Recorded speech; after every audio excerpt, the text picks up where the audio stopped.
8 माह बाद कप्तान की टीम में खिलाड़ियों की पोजीशंस तब्दील। हफीज शेख मुशीर खजाना, एजाज शाह वजीर दाखिला, फिरदौस आशिक आवान मुआवने खुसूसी बराए इत्तलात मुकर्रर, शहरियार आफरीदी वजीर ममलिकत बराए सैफरान, Fawad Chaudhry science and technology, Ghulam Sarwar Khan हवाबाजी और मियां मोहम्मद सोमरू निजकारी के वजीर होंगे।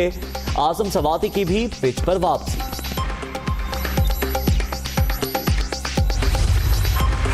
क्या वजीर आजम वज़रा के काम से मुतमईन नहीं थे? क्या बिगड़ती इक्तसादी सूरत हाल असद उमर की पवेलियन वापसी का सबब बनी? कहीं तहरीक इंसाफ में खींचा तानी ने तो असर नहीं दिखा दिया? एक दिन में उखाड़ पिछाड़ ने अहम सवाल खड़े कर दिए।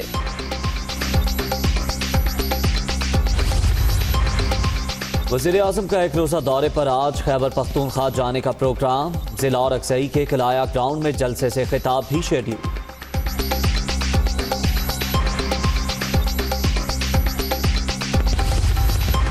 बालाकोट हमले में कोई पाकिस्तानी शहीद नहीं हुआ, सुषमा स्वराज का एतराफ। बिलाखिर सच सामने आ गया।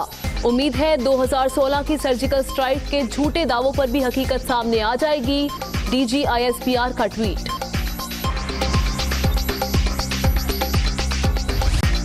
तेज रफ्तारी ने कई घर उजाड़ दिए। बदीन के करीब बस उलट गई। 8 अफराद जाँ बहक, 36 जख्मी अस्पताल मुंतकिल।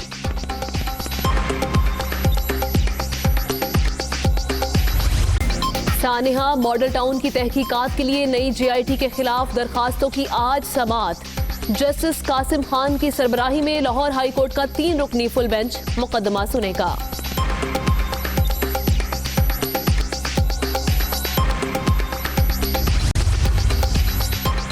भारत समेत दुनिया भर से आने वाले 3000 सिख यात्री आज करतारपुर गुरुद्वारा साहब जाएंगे। सिक्योरिटी के इंतजामात मुकम्मल। 550 एहलकार तैनात। से पूछो भाई क्यों मांगा हो गया, बोलते हैं डेयरी वाले ने किया। डेयरी वाले से पूछो, बोले पीछे से।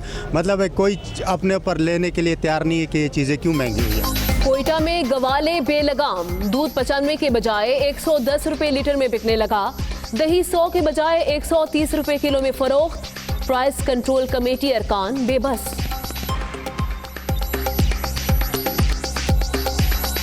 रोटी खाने के पैसे भी नहीं है और हम घर जाना है, हमें पैसे नहीं दे रहे और बोल रहे हैं कि आप घर चले जाओ और आपको पीछे से भेज दें और किराया भी नहीं दे रहे। BRT की बरवक्त तकमील मुश्किल। 3 माह से तनख्वाह ना मिलने पर 4000 मुलाजिमीन काम छोड़कर एहतजाज पर मजबूर। मसला नए चेयरमैन PDA की तैनाती के बाद हल होगा, वज़ीर इत्तलात खैबर पख्तूनख्वा ने बता दिया। कराची में दरख्तों की कटाई, इमारतों के बेहंगम तामीर और शाहराहों पर बढ़ता ट्रैफिक हीट वेव में इजाफे का सबब। माहिरीन माहौलियात ने इंसानों को ही इंसानी मसाइल का जिम्मेदार करार दे दिया।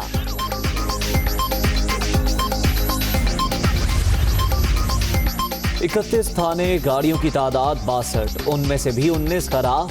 मुल्तान पुलिस के मसाइल संगीन हो गए। अक्सर थानों में हवालात ना होने से तफ्तीशी अफसरान को मुश्किलात का सामना। 3 माह के दौरान 11 मुल्जिमान फरार। मास बैठे हैं, कोई नहीं है, कोई बंदे परेशान है, कोई मरीज है, कोई किनकी डेथ हो गई है। इन दिनों 20 ही लेने हैं, उनके पास जेब में हो या ना हो। डबल चार्जर हो रहे, डबल चार्जर लिखे है ये किथे दा कानून हैगा वा दसो, इन्होंने पूछने वाला कोई नहीं हैगा। फैसलाबाद के सरकारी अस्पतालों में पार्किंग माफिया की लूट मार। मोटरसाइकिल खड़ी करने की फीस 10 रुपए, 20 से 50 रुपए तक वसूली। मनमानी से शहरियों को परेशानी।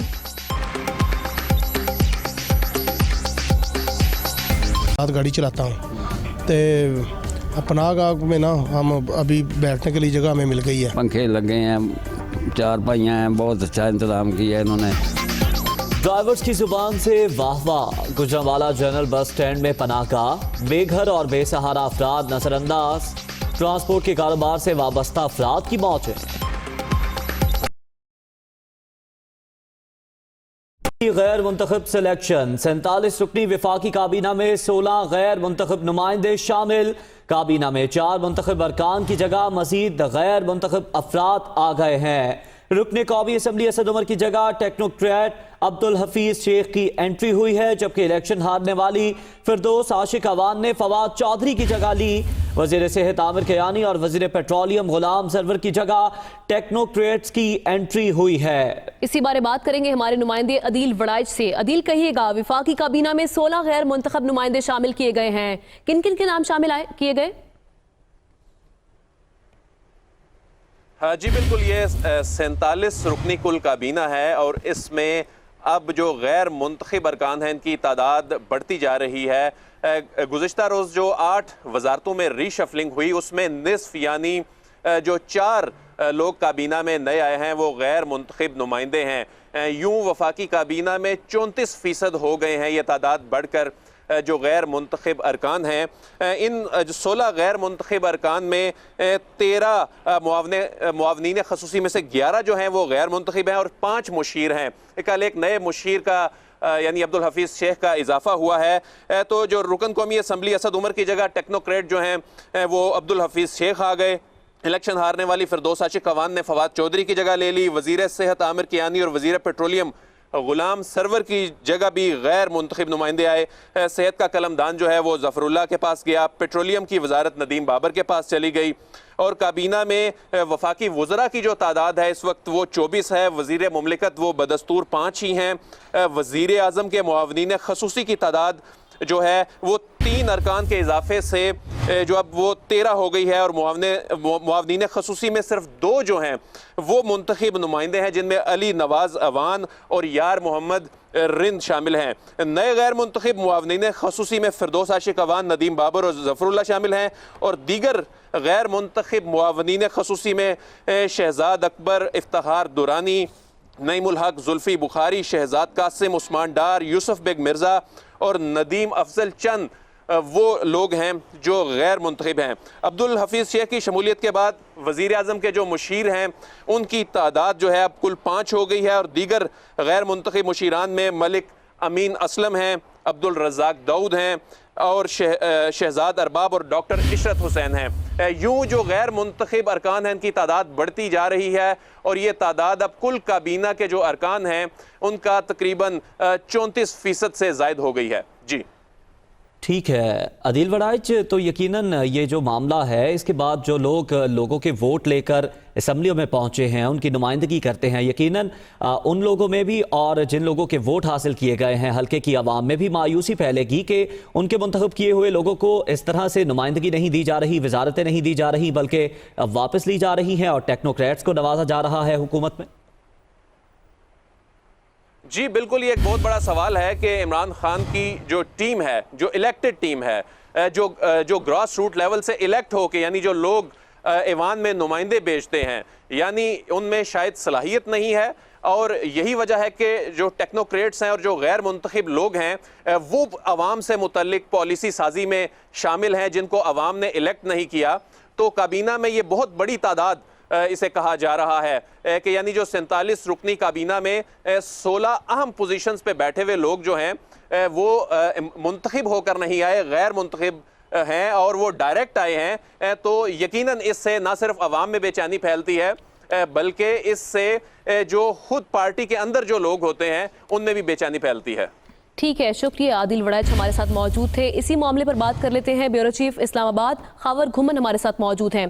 खावर, हमने देखा कि 47 रुकनी वफाकी काबीना है, उसमें से 16 गैर मुंतखब नुमाइंदे शामिल हैं। तो इससे पहले आपने ऐसा देखा कि पाकिस्तान की सियासत में ऐसी कोई प्रेसिडेंट मौजूद हो? जी देखें, अगर तो आईनी एतबार से सारे मामले को देखा जाए तो पाकिस्तान के आइन के अंदर जो एक मुंतखब प्राइम मिनिस्टर बैठा होता है उसको एक ऑप्शन दी जाती है कि अगर कोई ऐसा कोई महकमा है जिसके लिए उनको माहिरीन की जरूरत है तो वो गैर मुंतखब शुदा लोगों को भी अपनी टीम का हिस्सा बना सकते हैं। लेकिन इतनी बड़ी तादाद में इमरान खान साहब ने इन लोगों को अपने साथ बैठा ले तो ये इससे जाहिर होता है कि वो एक जो जमहूरी अमल या जमहूरी एहतसाब की बात हम हमारे जो पार्लिमानी निज़ाम में की जाती है तो उस सारे के सारे जो उस नेचर और उस सिस्टम की उसकी नफी हो रही है। अब ये जो नए लोग आए हैं और खसूसन स्पेशली रज़ाक दाऊद साहब को देखें, डॉक्टर इशरत हुसैन को देखें, हफीज शेख साहब है, ये माजी में मुख्तलिफ डिक्टेटर्स के साथ भी बैठे हैं, काम किया है। अगेन ये सारे का सारा फैसला प्राइम मिनिस्टर इमरान खान साहब का है, उनको देखना है, अब उन्हीं को ही भुगतना है, लोगों के सामने जवाबदेही भी करनी है। उनके पास एक इख्तियार था अपनी टीम को तब्दील करने का, जिस तरह कल हमने देखा उन्होंने कर लिया है। लेकिन ये बात अब जरूर है कि हर गुजरते दिन के साथ इमरान खान साहब से डायरेक्टली जो जवाबदेही है वो बढ़ती जाएगी। इख्तियार उन्होंने अपना जरूर इस्तेमाल किया है, इतने बड़े पैमाने पर उन्होंने अपनी काबीना के अंदर तब्दीलियां लाई हैं और खासतौर पर जब उन्होंने असद उमर को भी रिप्लेस कर दिया है तो मेरे ख्याल में उन्होंने एक जो बेंच मार्क सेट कर दिया है कि मैं किसी को भी किसी भी वक्त तब्दील कर सकता हूं। अब इमरान खान साहब ये जो है बहाना नहीं ले सकते कि जी मेरे पास वक्त नहीं था या मैं अपनी मर्जी से लोगों को अपॉइंट नहीं कर सका, लोगों को एहतसाब नहीं कर सका। एक सतह पे हम ये जरूर कह सकते हैं कि एक अच्छा अमल है, एक जमहूरी प्राइम मिनिस्टर साहब। अच्छा खावर, ये अच्छा अमल है, लेकिन अगर हम बात करें वफाक की बात करें, कौमी असम्बली की बात करें, पंजाब की बात करें तो चंद ही वोटों का फ़र्क है, चंद ही वोटों के सहारे खड़ी है PTI की हुकूमत। पार्टी में पहले से धड़ेबंदी मौजूद है, ग्रुप बंदी देखने को मिलती है, तो ऐसे में वज़ीर आज़म इमरान खान पर कितना दबाव है इस तमाम तर सूरत हाल में? जी, ये आपने बहुत अच्छा सवाल किया है कि जब आपने इतनी बड़ी तादाद में गैर मुंतखब लोगों को अपनी काबीना में बिठा लिया है तो पार्टी के अंदर वो लोग जो ग्रास रूट लेवल पे मेहनत करते हैं, इलेक्शन लड़ते हैं, लोगों से वोट हासिल करते हैं, कौमी असम्बली का हिस्सा बनते हैं या प्रोविंशियल असम्बली का हिस्सा बनते हैं, तो वो पार्टी के अंदर ना सिर्फ बल्कि हुकूमत साजी में भी वो हिस्सादारी चाह रहे होते हैं। तो आने वाले दिनों के अंदर ये बिल्कुल आपने सही निशानदही की कि जिस तरह नेशनल असम्बली के अंदर सिर्फ 4 या 5 वोटों की अक्सरियत है, इसी तरह पंजाब के अंदर भी 10-11 वोटों की अक्सरियत के साथ आप बैठे हुए हैं हुकूमत के अंदर। तो चैलेंज तो बड़ा सख्त है। अब ये अपने पार्टी के अंदर जो लोग बैठे हैं और साथ में इनके जो इत्तेहादी हैं उनको किस तरह ये जो अपना जो नई तब्दीलियां काबीना के अंदर लेके आए हैं इमरान खान साहब, किस तरह इन तब्दीलियों के ऊपर उनको राजी करते हैं, किस तरह उनको ये कन्विंस करते हैं कि कितना जरूरी था ये सारे का सारा अमल के पाकिस्तान की मुआशी हालत नहीं तब्दील हो पा रही थी, लिहाजा उनको ये कड़वा ये सारा का सारा पीना पड़ा है और ये जो कड़वी गोली उनको निकलना पड़ी है जी। और ये अब उनको बताना पड़ेगा। और मेरे ख्याल में पार्टी के अंदर आए हर गुजरते दिन के साथ ये जो एक फ्रस्ट्रेशन है वो जरूर बढ़ेगी और ये जो लोग नए आए हैं अब उनको परफॉर्मेंस देना पड़ेगा। बिल्कुल खावर, आपने दुरुस्त फरमाया है, ये तब्दीली तो की गई है लेकिन तब्दीली के साथ साथ वज़ीर आज़म इमरान खान को इन मुंतखब नुमाइंदों को एतमाद में लेने की भी ज़रूरत है। बहुत शुक्रिया आपका। वजीर आजम इमरान खान ने अपनी पूरी काबीना उलट पुलट कर रख दी। सबसे हैरानकुन फैसला असद उमर से मुतालिक सामने आया। सब अच्छा और बहुत अच्छा था, तो फिर अचानक ये क्या हुआ? क्या वजीर आजम वज़रा के काम से मुतमईन नहीं थे या फिर मुआशी बहरान हल करने में नाकामी असद उमर की तब्दीली का सबब बनी? सवाल ये भी है कि क्या तहरीक इंसाफ की सफ़ों में साजिशों ने काम दिखा दिया है? क्या काबीना में इतने बड़े पैमाने पर तब्दीलियां नाकामी का एतराफ़ नहीं? बुलंदोबांग दावे करने वाली हुकूमत में उखाड़ पिछाड़ ने अनगिनत सवाल खड़े कर दिए हैं। मजीद जानिए इस रिपोर्ट में। सादी सूरत हाल असद उमर की पेविलियन वापसी का सबब बनी या वज़रा की कारकर्दगी गैर तसल्ली बख्श रही? क्या तहरीक इंसाफ में ग्रुपिंग ने काम दिखा दिया? अब ये सवाल भी पूछा जा रहा है कि काबीना के उस रुकन को तब्दील कर दिया जाए जिसे वजीर आजम अपनी टीम का ओपनिंग बैट्समैन कहते रहे हों। हमारी जो इकोनॉमिक टीम ने परफॉर्म किया है, मैं आज उनको क्रेडिट देना चाहता हूँ। इसमें फाइनेंस मिनिस्ट्री, इसमें कॉमर्स मिनिस्ट्री, इन्होंने प्लानिंग मिनिस्ट्री, इन सब ने बड़ा रोल प्ले किया। बड़े मुश्किल सर्कमस्टांसेस थे ये, लेकिन जो हम इससे निकले हैं, मैं इनको आज स्पेशल क्रेडिट देना चाहता हूँ। अगर इतने बुरे हालात जो अनफॉर्चुनेटली हमारे मुखालिफिन प्रिडिक्ट करते हैं, तो इस तरह की इन्वेस्टमेंट तो ना आए पाकिस्तान के अंदर अगर इतने बुरे हालात हैं। कहीं ये उखाड़ पिछाड़ जमात के अंदर जारी खींचातानी का नतीजा तो नहीं? ऐसा भी नहीं है कि फैसला सिर्फ और सिर्फ कारकर्दगी की बुनियाद पर ही किया गया है। अब ये सवाल भी ज़हनों में उठने लगे हैं कि इस कदर कलील अरसे में इतना बड़ा फैसला। वज़ीर ख़ारजा शाह महमूद कुरैशी ने कहा है कि असद उमर तहरीक इंसाफ का नुमाया चेहरा है और हमारी टीम के सफ़े अव्वल के सिपाही हैं। उन्हें क्यों हटाया गया मालूम नहीं। पार्टी में किसी किस्म की ग्रुप बंदी नहीं और ना ही होनी चाहिए। मुल्तान में मीडिया से गुफ्तगू में उनका कहना था, जो भी असद उमर की जगह लेगा उन्हें चैलेंजेस का सामना रहेगा। असद उमर साहब हमारी टीम का एक नुमाया चेहरा, मैं उनकी खिदमात का एतराफ़ करूँगा। तहरीक इंसाफ के कारवां के वो एक सफ़े अव्वल के सिपाही हैं और रहेंगे। जिस हालत में उनको मईशत मिली वो किसी से पोशीदा नहीं है। चैलेंजिंग सिचुएशन थी और उस चैलेंज का मुकाबला जो भी उनकी जगह आएंगे उन्हें भी एक चैलेंज का मुकाबला करना पड़ेगा। पीटीआई में कोई ग्रुपिंग नहीं है और ना होनी चाहिए। खबर शामिल करेंगे शहरी कायद कराची से, जहां पुलिस गायब है। शहरी खुद ही डाकुओं को पकड़ने लगे हैं। बहादुर शहरी ने स्ट्रीट क्रिमिनल को लोहे के चने चबवा दिए। शहरी ने दुर्गत बना दी। मोबाइल फोन छीनने वाला मुलजिम खौफजदा होकर भाग गया। वारदात की सीसीटीवी फुटेज दुनिया न्यूज को मौसूल हो गई है, जिसमें देखा जा सकता है कि इस बहादुर शहरी ने किस तरह इस डाकू की दुर्गत बनाई। मोबाइल फोन छीनने वाला मुलजिम खौफजदा होकर यहां से भाग गया। इसी पर बात करेंगे हमारे नुमाइंदे बिलाल नसीर से। बिलाल, अवाम के टैक्स के पैसों से इनको तनख्वाह दी जाती है, फिर अगर उनकी जगह शहरियों ने ही खुद काम कर रहे हैं तो फिर इनका क्या फायदा? जी बिल्कुल, ये बड़ी अफसोस का आलम है कि शहरी जो है वो खुद ही अपनी मदद आपके तहत डाकुओं को पकड़ने की कोशिश कर रहे हैं। ये गुज़िश्ता रोज सुबह 7:20 पर डाकू जो है आया है और ये घर के बाहर अपने बच्चों को छोड़ने ये ड्राइवर जा रहा था हैदर, जिसको फौरी तौर पर लूटने की कोशिश की और इसने बहादुरी का मुजाहरा किया और फौरी तौर पर जो डाकू है उसको दबोच लिया, जिसके बाद गुस्सा हुए और डाकू से उसका असला छीना। लेकिन ड्राइवर से फौरी तौर पर डाकू पहले ही रकम और मोबाइल फोन ले चुका था, जिसके बाद डाकू को पकड़ने की कोशिश की गई और तकरीबन 10 से 15 सेकंड तक ये लड़ाई जारी रही और उसके बाद डाकू जो है वो अपनी मोटरसाइकिल पैदल लेकर फरार होने में कामयाब हो गया।